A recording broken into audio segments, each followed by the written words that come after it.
मंडळी, तीच ती भाजी खाऊन कंटाळला आहेत का? चला मग आज आपण एक उसळ बनवूया. हे चवळीचे दाणे आहेत आणि हे कडधान्य मी मीठ टाकून कुकरला शिजवून घेतलंय.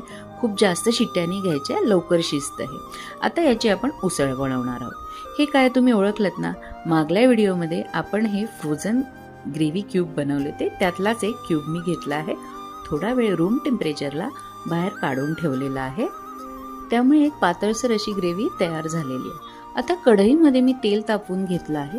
तेल थोडं कमी घालायचं कारण ग्रेव्हीमध्ये पण थोडं तेल आहे, भाजताना आपण घातलं होतं. आता ही पातळ झालेली जी ग्रेव्ही आहे ती छान परतवून घ्यायची आहे. आता मी कढीपत्ता घातलाय. तुम्हाला असं वाटेल मी तेलात का नाही घातला, तर नंतर जरी घातला ना मसाल्यामध्ये तरी पण छान सुगंध येतो. त्यानंतर बेसिक मसाले घातले, हळद, धणे जिरे पावडर, लाल तिखट आणि घरी बनवलेला कांदा लसूणचा मसाला. तो पण छान परतवला. तेल सुटल्यानंतर शिजलेली चवळी घातलेली आहे. व्यवस्थित मिक्स करायचं आहे. गरजेनुसार पाणी घालायचं आहे. मीठ तर आपण शिजवतानाच घातले, त्यामुळे आता वेगळं घालण्याची गरज नाही. छान वाफ घ्यायची आहे.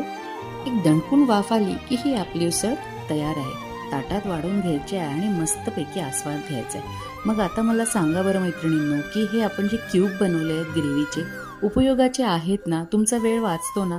मग नक्कीच हे क्यूब पण बनवून बघा आणि ही उसळ पण बनवून बघा. रेसिपीला लाईक करा, कमेंट करा, चॅनलला सबस्क्राईब करा. थँक्यू.